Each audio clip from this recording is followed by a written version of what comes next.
Ellie, I'm sorry. Anong karapatan mong pagharapin kami ng babaeng yun? Akala ko makakatulong sa'yo. Sa akin? Narinig ko kayo ng tatay mo.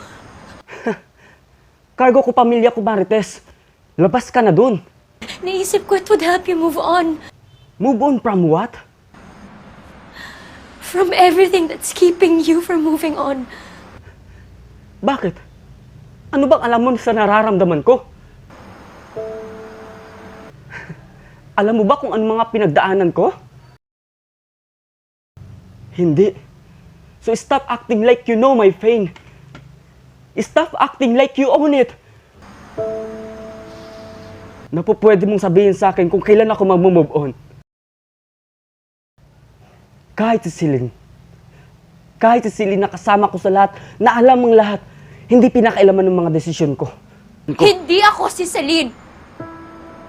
So stop comparing me to her. Tama! Hindi ikaw si Celine. And you will never be Celine. Celine is dead. Hindi na siya babalik, Ellie. Pero hanggang ngayon, umaarte ka pa rin na parang nandito siya. Nandito siya. Dahil nandito siya. Kung nandyan siya, nasan ako? Anong lugar naming mga gustong magmahal sa'yo?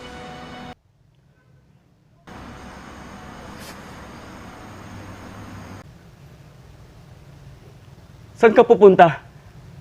Bumili ka muna ng mga appliances dito sa BPR Marketing bago ka pumanaw. Pwede cash. Pwede rin installment bayang credit. Magdala ka lang isang valid ID.